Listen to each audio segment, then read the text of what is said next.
the signal came without warning. A whisper across the void. It was weak, broken, almost lost in the endless silence of space. Yet, humanity heard it. The giant radio dishes on Earth and the listening arrays around Mars all caught the same thing. It was not a voice. It was not language anyone could understand. It was pain. A desperate plea. Someone, somewhere far away, was begging for help. At first, many thought it was nothing. Just noise, a trick of radiation. But the scientists cleaned the signal, removed the interference, and then all of Earth listened. The sound that came through made the world go quiet. It was the cry of a dying people. No one knew who they were.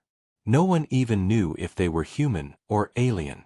But the message carried the same thing in every translation. Fear, agony, and the last breath of a civilization asking for rescue. The governments argued. Some said to ignore it. Why risk human lives for strangers? Others whispered of traps, of alien empires trying to lure humanity into space. But in the streets, in the schools, in every home, the people had already decided. For the first time, Earth spoke with one voice. We cannot ignore this. Humanity prepared. Ships that were only meant for exploration were refitted for war. Old space stations were armed with weapons. New fleets were built in record time. Every hand, every mind, every factory turned toward the stars. But no one knew what waited out there. The journey took years. The signal was traced to a system far from any chart. A dark place with no trade, no colonies, no reason for humans to ever go. Yet there, in the cold shadows, the unknown waited. The fleet arrived in silence. Hundreds of ships, carrying millions of tons of steel, weapons, and human will. They expected to find ruins, maybe survivors. Instead, they found fire. An entire planet was burning. From orbit, they saw the surface torn open, oceans turned to steam, cities shattered into glass. And above it, circling like vultures, were the ships. Alien ships. Humanity had never seen them before, but there was no need for introductions. Their shapes were jagged, cruel, like knives forged only for killing. The first human scout ship sent a transmission back to the fleet. Then it exploded in a flash of green light. The answer was clear. This was no trap. This was no accident. These were the killers. These were the ones who had sent the dying cry across the stars. And in that moment, every human heart turned to iron. There was no need for speeches. No need for orders. The fleets opened fire. The first battle was chaos. Human ships moved like wolves, fast and furious, swarming the alien predators. Beams of light carved through the darkness, missiles streaked across the void. Alien cannons roared back, ripping through steel, tearing human lives apart. But humanity did not break. They had crossed the stars to answer a plea for help, and they would not leave until justice was done. In the command ship, Admiral Reyes stood silent as the battle raged. His face was stone, his hands locked behind his back. Around him, officers shouted numbers, losses, victories. But his eyes were fixed on the burning planet below. "Whoever sent that signal," he whispered. "We heard you. We came." The fleet pushed harder. Human ships fought not just with weapons, but with fury. They rammed enemy cruisers, sacrificing themselves to take one more killer down. They launched boarding parties, dragging the fight into the blood and fire of close combat. The aliens were stronger, older, their technology sharper. But they had made one mistake. They had provoked humanity. The battle lasted hours, maybe days. In the end, the stars were filled with wreckage, alien and human alike. But the enemy was broken. Their fleet shattered, their ships fleeing into the black, running from the rage of Earth. Silence returned. Smoke drifted from ruined hulls. The burning planet below still cried, but no voices answered. The civilization that had begged for help was gone, erased before humanity arrived. All that remained was ash. Yet the lesson was burned into every human soul. The universe had revealed its cruelty. Somewhere out there were beings who killed without mercy, who turned worlds into graves. And now those same beings knew humanity existed. The plea for help had been the spark. The fire had only begun. Admiral Reyes looked at the battlefield one last time. His fleet was broken but alive. And his words carried across every surviving ship. We came here to save strangers. We found monsters instead. Remember this day. Remember their ships, their faces, their crimes. For we will not stop. We will not forgive. The last species that provoked humanity will be erased from the stars. The fleet turned away from the dead world. Behind them floated silence, wreckage, and shadows. Ahead of them waited war. And in that war, the stars themselves would tremble. The galaxy did not stay quiet after that first battle. The wreckage of alien ships drifted across the void, carrying a message louder than any words. Humanity had arrived, and humanity would fight. But the enemy was not gone. They had lost one fleet, yes. They had lost one world, yes. But their empire was vast. For every ship destroyed, 100 more waited in the dark. For every soldier killed, 1,000 more sharpened their blades. Humanity understood this truth. The first battle was not victory. It was warning. On Earth, the news spread like wildfire. People watched the burning world on their screens. They saw the shattered human ships limping home. They saw the names of the dead scroll endlessly. But they did not mourn in silence. They shouted, they marched, they demanded. If an empire of killers existed among the stars, then humanity would not wait to be hunted. Factories burned day and night. Engines roared in orbit. Soldiers drilled in numbers never seen before. Entire nations turned their wealth, their knowledge, their blood toward one goal: prepare for the war to come. And yet, humanity still did not know who they were fighting. No name, no history, no treaty. Only a face, glimpsed through broken recordings. Tall, scaled, eyes burning like fire, voices sharp as knives. A predator species. A race that lived to conquer, lived to kill. In the surviving fleet, Admiral Reyes gathered his captains. The room was quiet, heavy with loss. Many chairs were empty, their owners already buried in the stars. Reyes did not speak like a man searching for glory. He spoke like a man staring into the dark. They killed a people who begged for help. That is all we need to know. They will do the same to us, to anyone, unless we stop them. There is no peace with monsters. There is only war. The captains agreed. Humanity would not hide. Humanity would hunt. The campaign began. Scouts spread across nearby systems, following the trails of broken signals, ruined colonies, and whispers of survivors. The enemy did not move silently. Every place they touched was left bleeding. And every place they touched became a beacon for human vengeance. The second clash came at a mining station orbiting a red dwarf star. The enemy had enslaved the workers, forcing them to dig rare metals for their war machine. But when the human fleet arrived, the slaves rose up. They fought with stolen tools, with broken machines, with bare hands, the moment they saw human banners appear in the sky. The aliens slaughtered them without mercy, but it was too late.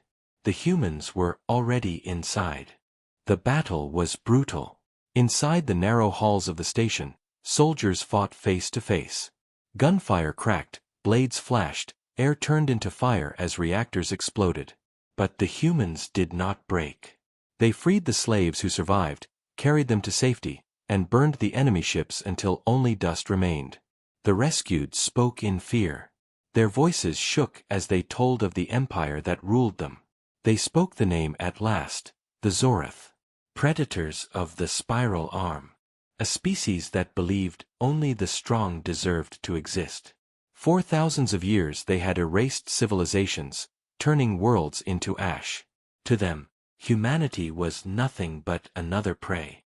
But they were wrong. The name of the Zorath spread across Earth like fire. People spat it with anger. Soldiers carved it into their armor, not as respect, but as a promise of destruction. Humanity finally had a target. Finally had a name for the enemy they would erase. The Zorith struck back quickly. Fleets raided human colonies on the edges of space, testing their defenses, hunting their weak. But they discovered something they did not expect. Humanity fought back harder than prey should. Entire colonies turned into fortresses. Farmers became soldiers. Miners became engineers of war. Children grew up swearing revenge before they learned to read. The Zorith took lives, but every raid only made humanity angrier. Every city destroyed became a war cry. Every ship lost became fuel for 10 more. Admiral Reyes pushed deeper into enemy space. He refused to wait. If they want war, he said, then we bring it to their homes. The fleet struck system after system. Surprise raids, lightning strikes, relentless hunts. Human ships were not the largest, not the most advanced, but they were fast, clever, and filled with soldiers who refused to surrender. The Zorith learned something that nightmarish empire had never faced before. Humanity did not fear them. Humanity hated them. In one battle near the twin stars of Kasari, 3 human cruisers were surrounded by a dozen Zorith warships. By every law of war, the humans should have surrendered, should have begged for life. Instead, they turned every gun, every missile, every piece of their ships into fire. They fought until nothing remained but wreckage and silence. When the next human fleet arrived, they found the Zorith fleet gone. Even predators could bleed. Even predators could run. The war had only begun, but already the galaxy was watching. Other species, long silent, began to whisper. Who were these humans? Why did they fight with such fury? How did prey strike back at predators? The answer was simple. Humanity remembered the first signal. Humanity remembered the cry for help that went unanswered. And they swore that never again would killers roam the stars without fear. For the Zorith, it was the beginning of the end. For humanity, it was the beginning of something far greater. The stars themselves would soon learn the truth. When one species cries for help, humanity answers. And when humanity is provoked, no empire can survive. The Zorith did not accept defeat. They had ruled the stars for thousands of years. They had crushed countless species, burned countless worlds. To be resisted by humans, creatures they had never even noticed before, was an insult they could not forgive. The order went out from the Zorith High Command: find Earth. Break it. Burn it. Let these humans know what it means to defy us. For the first time in history, the predators turned their full gaze on humanity. It began with whispers. Merchant ships near the outer colonies vanished. Listening posts went silent. Entire mining outposts stopped sending messages. At first, people thought it was only raids, the same pattern as before. But Admiral Reyes read the reports carefully, and he saw the truth. They're clearing the path, he said in the War Council. His voice was grim, steady. They are coming for Earth itself. The room fell silent. Earth was no longer just one world. It was the heart of humanity, the center of their fleets, the fire that kept the war alive. If Earth fell, the war would die with it. The fleets pulled back. Colonies were left exposed, sacrifices made to gather strength. Every ship, every soldier, every weapon was called home. Earth braced itself for the storm. And the storm came. It began at the edge of the Sol system. Human scouts screamed warnings before they were torn apart. Then the Zorith arrived. Not one fleet. Not 2. Dozens. Waves of warships larger than cities, moving like a wall of steel and fire. From Earth's orbit, the sky filled with shadows. People looked up and saw the sun dimmed by the size of the invading armada. Fear swept across the world. For the first time, humanity looked small. But fear was not surrender. Admiral Reyes stood at the command deck of the battleship Valiant. Around him, the defense grid came alive, hundreds of human ships, orbital cannons, missile platforms, even armed civilian freighters. Earth itself had become a fortress.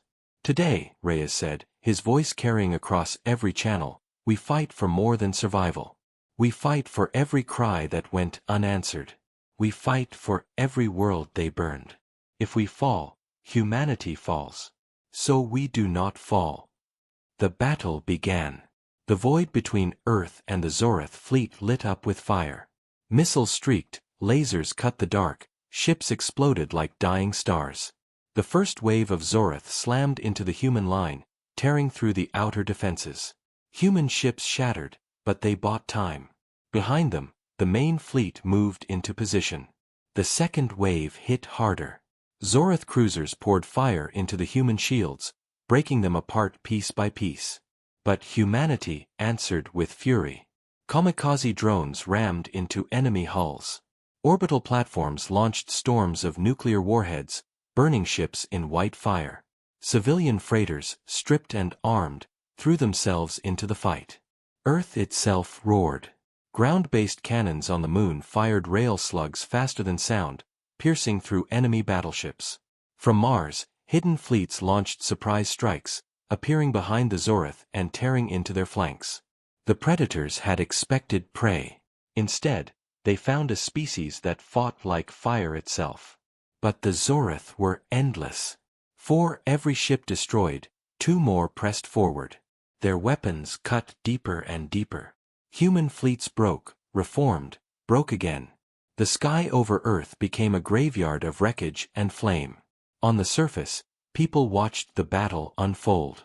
Cities trembled as shockwaves from orbital strikes reached the ground. Families huddled together, listening to the thunder of war above. The fear was real, but so was the resolve. No one begged for mercy. No one asked to surrender. Admiral Reyes saw the numbers turning against them. Too many ships lost. Too many defenses shattered. He knew the truth. If nothing changed, Earth would burn. Then came the moment. A Zoreth superdreadnought broke through the lines. Larger than anything humanity had ever seen, it moved straight toward Earth, weapons burning. If it reached orbit, the planet would be glass. Reyes made his choice. "All ships," he ordered, "on me." The human fleet gathered, broken ships limping into formation, every gun turning toward the monster in the dark. They charged. The clash was brutal. The dreadnought's weapons tore human cruisers apart like paper. Dozens fell in minutes. But the humans pressed closer, closer, refusing to yield. They fired everything: missiles, lasers, railguns, even their dying engines. Every impact tore deeper into the beast. Finally, Reyes gave the last command. "Ram it!" The Valiant surged forward, engines burning white. The crew stood their posts in silence, no one turning away. The ship slammed into the heart of the Zoreth dreadnought, tearing its core open in a burst of fire brighter than the sun. Both ships vanished in the explosion. The shockwave ripped across the battlefield. Human ships pulled back, regrouping. The Zoreth fleet wavered. Their greatest weapon had fallen. For the first time, the predators hesitated. And humanity roared. The fleets pushed forward, driving the Zoreth back, turning the tide with fury born of sacrifice. The battle raged for hours more, until at last the enemy began to retreat. Not defeated. Not destroyed. But forced to flee. Earth lived. Humanity lived. But the cost was written in fire. Half the fleet was gone. Millions dead. Admiral Reyes lost with the Valiant. Yet his last act had saved the world. Across Earth, people wept for the fallen, but their grief was not weakness. It was fuel. The Zoreth had thrown their greatest strength at humanity and failed. And humanity had only grown stronger. The predators had wanted to break them. Instead, they had forged them into something far more dangerous. The war was no longer about defense. It was about vengeance. And humanity would carry that vengeance to the heart of the Zoreth Empire. The galaxy would never forget the Battle of Earth. The Zoreth came with endless fleets, with the firepower of empires, and still they failed. Humanity had survived. Humanity had fought them to a standstill. And though the cost was heavy, the spirit of mankind only burned hotter. Across Earth, the names of the fallen were whispered with pride. Statues rose in the ruins of cities, carved from steel torn from wrecked ships. Children placed flowers at the base of memorials. But grief did not stop progress. Factories worked harder than ever. New ships left the docks every week. Humanity was no longer preparing for war. Humanity was the war. The fleets regrouped.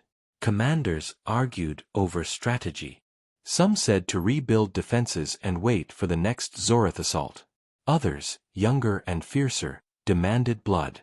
"We cannot wait," one captain said. "If we stand still, they will gather again. If we chase them, they will fall." In the end, the decision was made. Humanity would no longer hide behind Earth. They would no longer fight only when the enemy came. They would strike. They would carry the war into the Zorith heartland. The campaign began in silence. Fleets launched from Mars, from the Moon, from hidden stations across the outer belt. They moved through the stars like wolves hunting a wounded beast. Every system the Zorith once ruled became a battlefield. The first strike came at the colony world of Sarek. For centuries, the Zorith had enslaved its people, forcing them to mine the planet's core for resources. But when the humans arrived, the slaves rose in rebellion. They armed themselves with stolen rifles, with mining lasers, even with rocks. And when human soldiers stormed the skies, the slaves shouted one word again and again: freedom. The battle was fierce. Zorith warlords tried to crush the uprising, but humanity fought beside the slaves, covering them with fire, breaking the chains with bombs and steel. In the end, the Zorith garrisons were wiped out. For the first time, a world was liberated. News spread faster than light. Other enslaved races, once silent in fear, began to whisper, "Humanity fights back. Humanity frees. Humanity does not bow." The Zorith heard those whispers too, and they grew afraid. But fear did not stop them. They gathered fleets, rebuilt their strength, and struck again. Yet something had changed. Each time they entered a system, the humans were waiting. Each time they expected prey, they found hunters. The war grew darker. Battles were fought not only in the stars, but on the ground.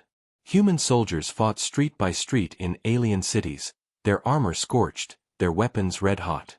The Zorith fought savagely, but humanity fought with a fury the predators had never seen before. One soldier, a young woman named Kara, became a symbol. At the siege of Varel, when her squad was surrounded, she refused to retreat. She fought until her ammo was gone, then picked up enemy weapons and kept fighting. When she finally fell, her body was found surrounded by dozens of dead Zorith. Her story spread across the fleets, and her name was carved into every ship. Humanity did not forget its heroes. Meanwhile, deep in the war councils, the commanders debated the ultimate goal. Where should the war end? Was it enough to free the enslaved? Enough to break Zorith fleets? Or must the empire itself be erased from the stars? The answer came easily. Humanity remembered the burning world from the first signal. Humanity remembered the billions lost before they even arrived. No forgiveness. No mercy. The Zorith would not be broken. They would be erased. The fleets pushed deeper. They learned the Zorith routes, their hidden supply lines, their secret stations. Every weakness was hunted, every strength tested. Slowly, the predators who once ruled the spiral arm began to lose ground. But victory was not simple. In the shadows, the Zorith gathered something darker.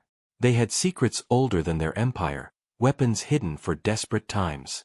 And as humanity drove forward, the predators prepared to unleash them. Still, hope grew.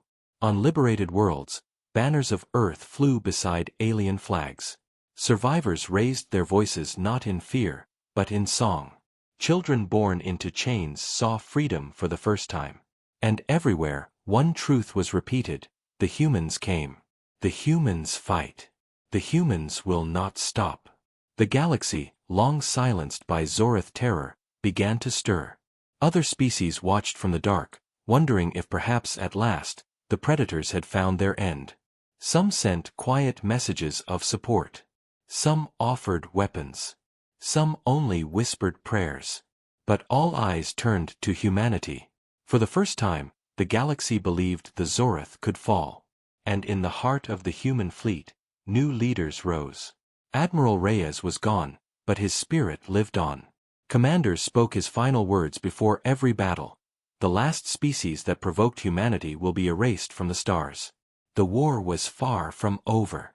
The Zorith Empire was vast, their claws sunk deep into countless worlds. The final battles would be bloody, costly, endless. But humanity was ready. Humanity had already chosen its path. The hunters had become the hunted. The predators had become the prey. And the stars themselves waited, trembling, for what came next. The Zorith were cornered. World after world slipped from their claws. Fleets once feared now drifted as wreckage. The galaxy whispered that the predators were weakening. Some even dared to believe that the end was near. But the Zorith were not finished. Predators did not surrender. When pushed to the edge, they struck with their fangs bared. In the dark of forgotten systems, deep in vaults untouched for centuries, the Zorith unlocked their secrets. They had not ruled for thousands of years with claws and warships alone. They had weapons hidden, weapons built from ancient science, weapons so terrible they had been sealed away. Now those weapons would rise again. The first sign came without warning. A human fleet near the Zorith frontier vanished. No distress call, no battle report, no wreckage. Hundreds of ships simply disappeared. When scouts arrived weeks later, they found nothing but drifting dust. Not even debris remained. It was as if the fleet had been erased from existence. Panic spread through the human lines.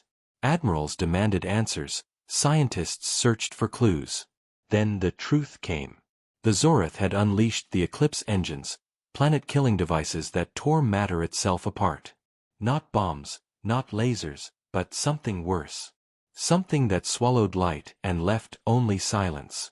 The next strike was against a liberated world.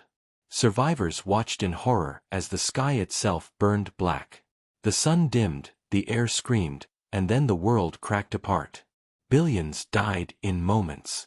The Zorith sent one message afterward: "This is the fate of those who follow humanity." The galaxy trembled. The whispers of hope grew quiet. If the Zorith could destroy entire worlds at will, then perhaps nothing could stop them. But humanity did not bow.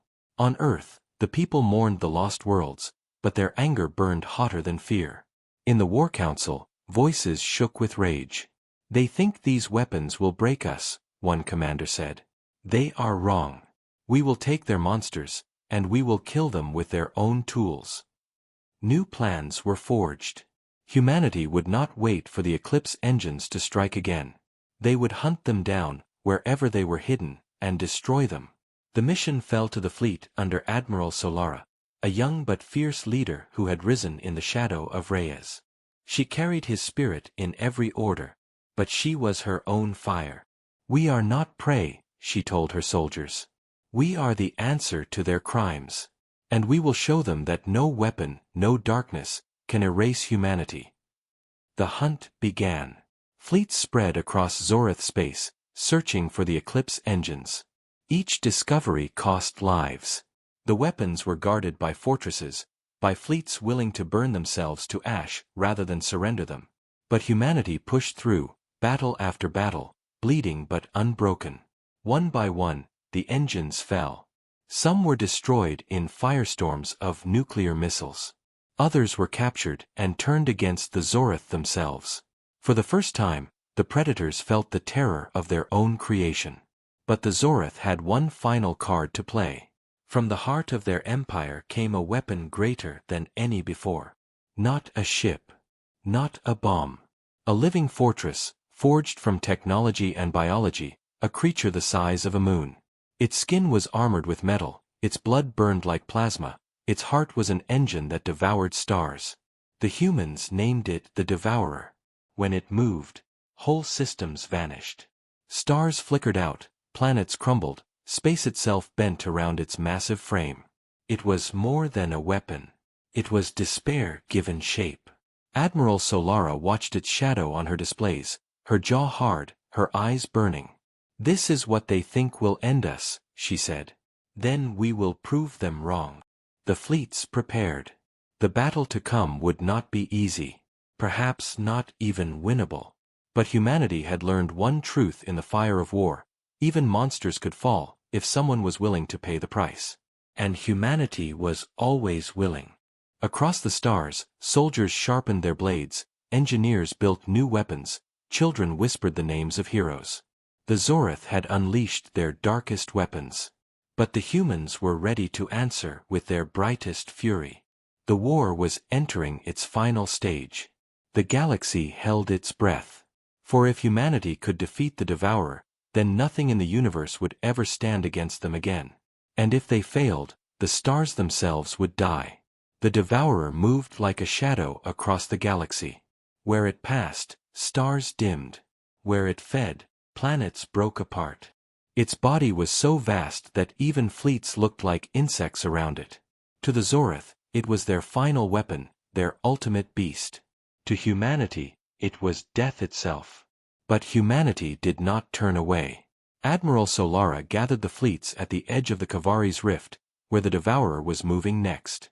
Ships from Earth, Mars, the outer colonies, even vessels built in secret by allied species, all answered her call.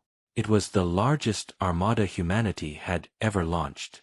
On the eve of battle, Solara spoke to every soldier, every crew member, every soul aboard the fleet. Her words were not polished, not filled with promises. They were sharp, simple, human.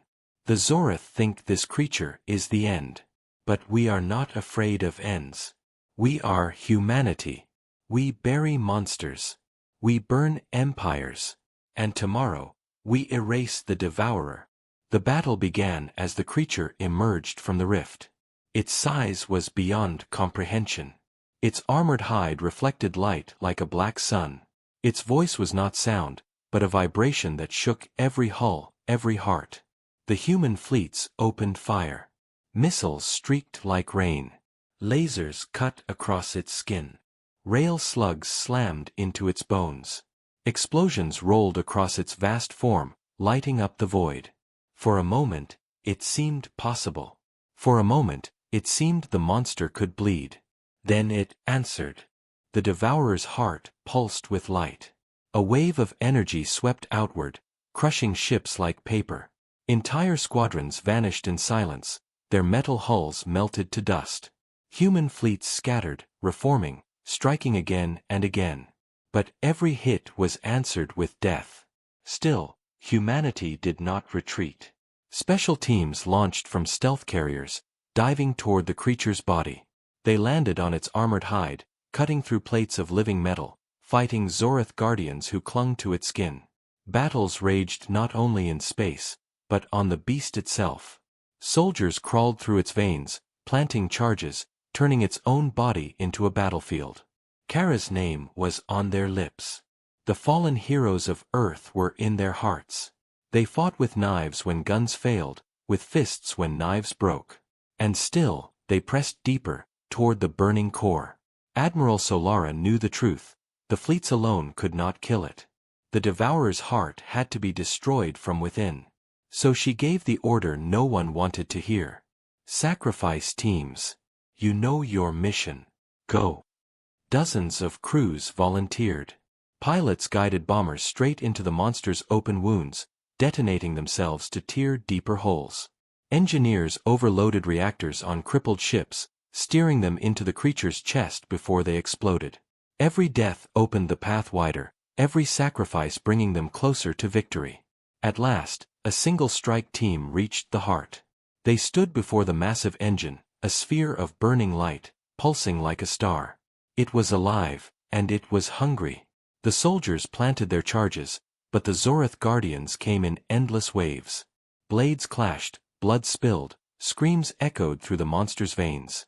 The final soldier, wounded and alone, triggered the detonator. The Devourer screamed. The explosion tore through its body, ripping open its chest. Its armored plates shattered, its blood burned in the dark. Human fleets saw the opening, and every ship fired at once. Missiles, lasers, railguns, all aimed at the bleeding core. The sky turned white. The devourer convulsed, thrashing, destroying everything around it. Hundreds of ships were lost in its death throes. But humanity did not stop firing. Not until the light in its chest flickered, faltered, and finally went dark. The beast was dead. Silence fell across the battlefield. Where once a living fortress had devoured stars, now only wreckage floated. The Zorith fleets, watching from the shadows, broke and fled. Their greatest weapon had fallen. Their empire trembled. Admiral Solara stood on her command deck, surrounded by smoke and ruin. Half her fleet was gone, thousands dead. But her voice was steady as she gave the final order. Signal Earth. Tell them the devourer is no more. Tell them humanity stood against the end, and won. Across the galaxy, survivors wept and cheered. The whispers of doubt were gone. The Zorith were not invincible. Their final monster was ash. Humanity had faced the darkness and burned brighter. But Solara knew the war was not finished. The Zorith still ruled worlds. Their fleets still waited. Their empire still lived. Yet now they were afraid.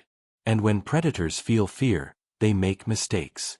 The end of the Zorith was coming. Humanity would make sure of it. The devourer was dead. Its broken body floated in the void, a monument to human defiance. Across the galaxy, whispers turned into voices, voices into shouts.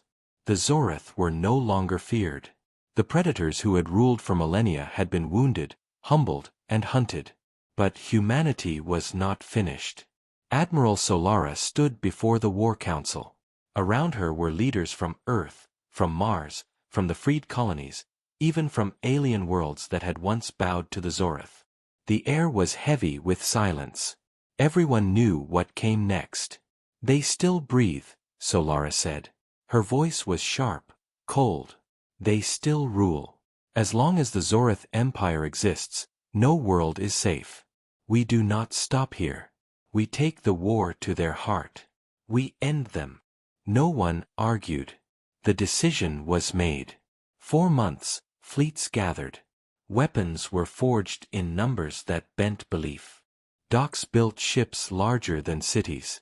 Entire generations volunteered for the final march. The galaxy itself seemed to hold its breath as humanity prepared for the greatest invasion in history. The target was the Zorith homeworld. The world where their empire was born. The world from which they had enslaved and slaughtered countless species. The world that would burn. When the Armada finally launched, it filled the stars.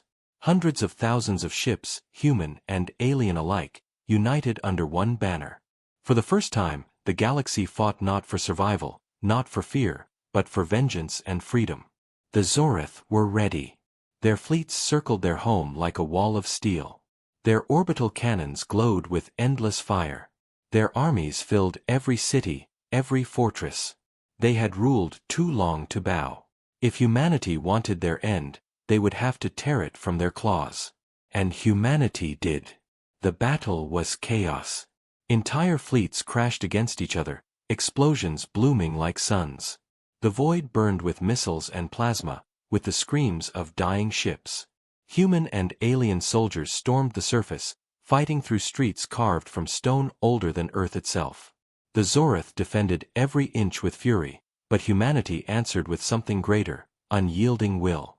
On the ground, battles became legend. Squads fought house to house, trench to trench. Tanks rolled through broken temples, soldiers raised banners on shattered towers. Every step forward was paid with blood. Every victory cost lives. But they did not stop. In orbit, Admiral Solara led the charge. Her flagship burned, her shields gone, but she refused to fall back. "Drive them down," she ordered. "Crush them in their nest. Today, the Zorith end." The final strike came when the human fleet broke through to the capital city. The Zorith Palace, a mountain of black stone and steel, stood like a god over the land. Inside, the high command waited, still believing they could not be killed. But human soldiers stormed the palace. They cut through guards, blasted through walls, tore down banners that had flown for thousands of years. At last, they reached the throne. The Zorith leaders hissed, screamed, cursed. And then they died, their empire collapsing with them. Above, Solara gave the final order. Burn it. The skies lit with fire. Human warships unleashed everything they had. Missiles, lasers, nuclear fire, all poured into the Zorith homeworld. Mountains cracked. Oceans boiled. Cities turned to ash. The world that had once ruled the galaxy was erased in a storm of vengeance. When the fire cleared, silence remained. The Zorith Empire was gone. Humanity had done what no species had ever dared. They had not only survived the predators, they had destroyed them. Across the stars, celebrations erupted. Freed worlds lit their skies with flames of victory. Children born into slavery sang for the first time. Old species, long silent in fear, raised their voices in joy. The galaxy had changed forever. Admiral Solara stood on her ruined flagship, watching the Zorith world burn below. Her face was tired, scarred, but her eyes were steady. "It's over," she whispered. "The last species that provoked humanity has been erased from the stars." And with those words, a new age began. No longer was humanity the young species, the fragile prey. They were the guardians, the avengers, the fire in the dark. Every species knew it. Every world remembered it. The day humanity answered a single cry for help, the stars themselves trembled. And from that day forward, no empire would ever forget. When humanity rises, the galaxy shakes. When humanity fights, the predators fall. And when humanity is provoked, the stars burn.